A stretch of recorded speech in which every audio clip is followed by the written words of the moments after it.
Hey guys, got another war video for you here. As usual, stick around until the end to see the player cards for this war. But this war is against e-SQD. You see that they were a Master Alliance last season. Let's go ahead and scout here. So I'm going to be taking path 6 yet again. I've been on this path quite a bit this season.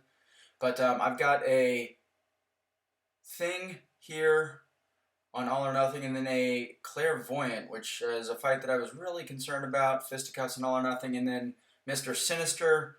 I'm 1-1 against Mr. Sinister. But spoke to Legacy. We decided that we were going to give him that fight with Cap. He did post a war video. Very cool. He destroyed that Sinister with Cap and the proper synergies. Ended up being a great matchup. Here on path 2, I've got Morningstar and Ronin, who's a flow champ. And then I've got this Mr. Sinister on debuff immune, which I'll be taking. And then, as you can see, yet again, we've got a MOJO. And you already know what happens from the thumbnail. But I'll be bringing Magic for that MOJO, Warlock for the synergy, and Quake for most of the fights that I'm going to be taking this war. Okay, so this first fight, it's got brute force on it, and it's also got All or Nothing, of course. Brute force is really the only concern here, but it's not even that bad. With Quake, if you're able to work in a parry and you know, throw a heavy on him or something like that, then it's totally fine. Even if you're able to work in a parry and just pop him with a light attack. But for me personally, coming from, you know, a parry style comfort zone with Quake, this fight is really not difficult. So I'm going to back off here. I do have full suicides here just to get as much damage as possible, and the next node is Fisticuffs, which means that neither my Quake nor the Clairvoyant will start with any debuffs. So I want to get the extra damage from both suicides for that fight. I did get brute force on me there, but I'm able to land a parry and get him heavied. And then that's kind of what I'm doing. I'm just kind of flipping between. I'm mostly doing just parry style throughout this fight just to get that, get myself in a position where I can heavy him to keep brute force degen off of me. But, I mean, in this fight, you're really at no danger if you're using Quake and you don't screw up or anything. So, that was successful there. I'm going to go ahead and heal her up. And then this next fight I was super concerned about. Basically, she's going to get about a little over 2 bars of power if you're quaking her. Just because anytime she is inflicted with a debuff that she's immune to, she gains power from that. So the only concern in this fight, the only one with Quake, is you cannot mess up. You cannot get hit. If you get hit, then that could be enough to push her over to that 3rd bar of power. And because of all the immunity that she's going to get in this fight, or all the debuffs that she's going to get, that she'll be immune to, she's going to stack those clairvoyance charges really rapidly. And at 12 clairvoyance charges, you can see those right underneath her health bar. She's already at 15, and now she's about to be capped here already at 20. The L3 hits incredibly hard with that. So I've already used up 2 of my 3 invulnerability hits, so I have gone to a complete parry style quaking, which again, it's my comfort zone. I know that it's not super advanced. Advanced quakers would prefer to do dex style all the time, and usually advanced quakers are not going to have any issue dexing. But for me, I'm just still not to the point where I'm confident enough to do it, knowing that I can't get touched. So went back to parry style, ended up being fine. Now this fight is really cool. It's encroaching stun. I'm going to back off, and I want to start charging my heavy at 251. Now if I do that, then my concussion is going to align perfectly with the encroaching stun timer. and because of the 100% ability accuracy reduction that my concussion will inflict, I will not be stunned from encroaching stun. So you can see there, encroaching stun happens, no worries whatsoever, don't even have to deal with it. And then throughout the rest of the fight, you're totally fine. If you start quaking at 251 on this node, then you'll have no issue with this fight. Now, the only defenders really that you probably don't want to be messing around with, obviously, other than quake immune defenders like Night Thrasher, Iron Man, Mysterio, and Emma Frost are going to gain power on this node. I can't remember the exact reason, but you're not going to want to quake either of those two defenders on this node. But that went pretty well. And then here I'm just going to quake this guy again, just because he's flow. I could have easily used magic, but I wanted to just completely save magic's health for that MOJO boss.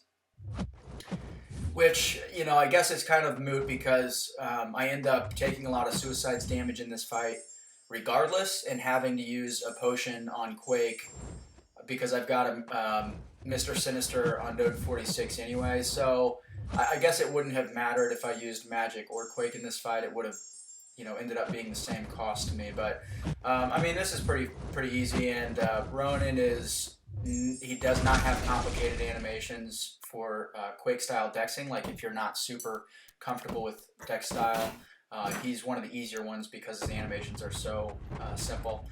Now this fight, I mean, it's fully debuff immune, which is not really a big deal. I'm going to go full Quake, full dex style quaking here, and then towards the end of this fight, I'm going to mess up, and then I'm going to switch to a hybrid style quaking, and I'll kind of talk to you about that once I get there. But he is obviously being incredibly aggressive, and I don't know if that has to do with the debuff immunity. A lot of defenders on this node in particular, node 46, seem to be super aggressive.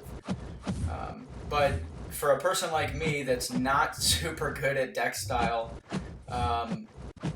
the constant dexing of his attacks, it's hard for me to keep up. So eventually I am going to mess up here, and I'm going to get caught with at least a few hits from a combo right there. And he does quite a bit of damage. So at this point, I'm going to go to a hybrid style. So when he charges at me, I'm going to obviously have the evade, and then I'm going to do a dex, and then I'm going to have an evade on his third attack, and then I'm going to block the fourth. Okay, and that just gives me a little bit of time to reset myself as opposed to constantly dexing. So you can see I do this for the remainder of the fight.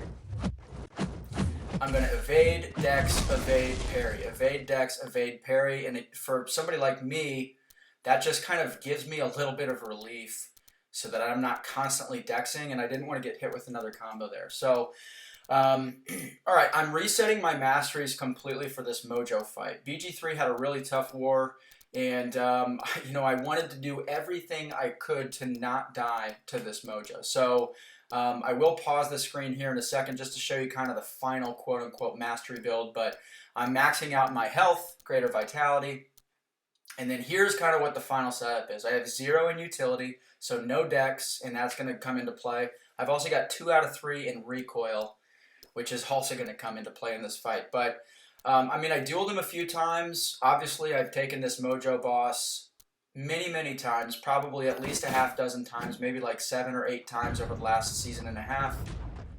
And yeah, I mean, really this fight is just try to get him to heavy. I'm weaving in some parries so that I can you know, keep flow down a little bit. But his AI just gets so weird. And you'll kind of see that, and we're actually going to count the number of heavies I take to the face. So here, I'm going to hit him, and then I'm going to back off, I think. It's coming. Able to get a nice lock. So there, I tried to go for the light. Look at this AI. Just unbelievable.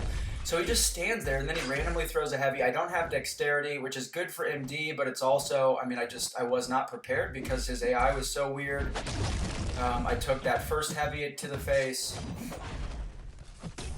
and, you know, there's another one. That's one that I would have avoided with dexterity. And I'm losing 7.5% of my health every time I throw an L2. So, I mean, that's going to be huge. And without Dex, you really have to be able to anticipate his heavy. So, like, there's number 3 that I take. Now, check this out. I parry him, get down to 7%.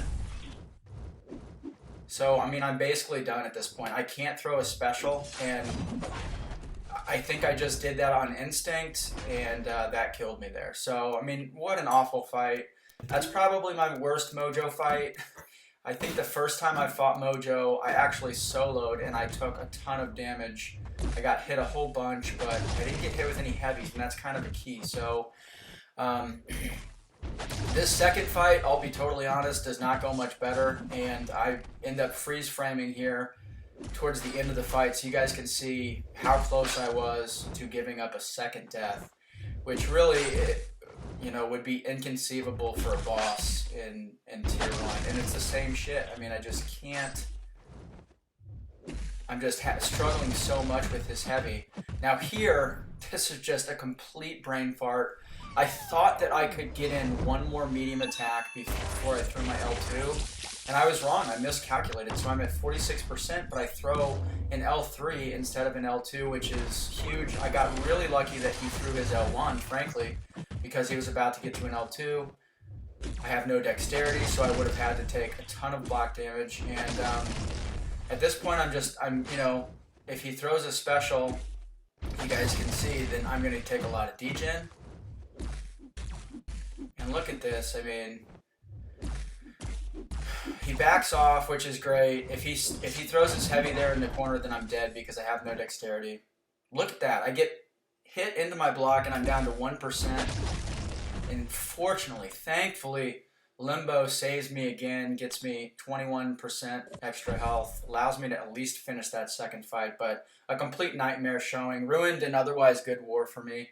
I ended up with a 7.2 PR this week, or this war, and you can kind of see here, you know, I'm still at that 87% solo rate, which is just, for me, it's just not good enough.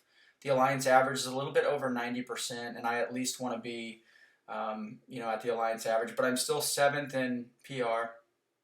This is kind of our competition in BG3. Dreamin is number 1 overall in the Alliance. I'm number 7 in the Alliance, and between us is Brett, but Dreamin has had a really, really good season. I hope that he keeps it up for sure. It helps BG3 out. B Manny with 9.96 PR this war. He was 2nd. And then Dreamin yet again with the gold card, 2nd consecutive war. Awesome war for him. Please check out his channel, guys. He makes amazing videos. Really in-depth analysis and stuff. And then we've got the Legends card of the week is Bryn, who actually came back this week. We're so happy to have him back. He set the single season PR record last season. So leave a like and a comment. Let me know what you think, and I'll see you in the next one.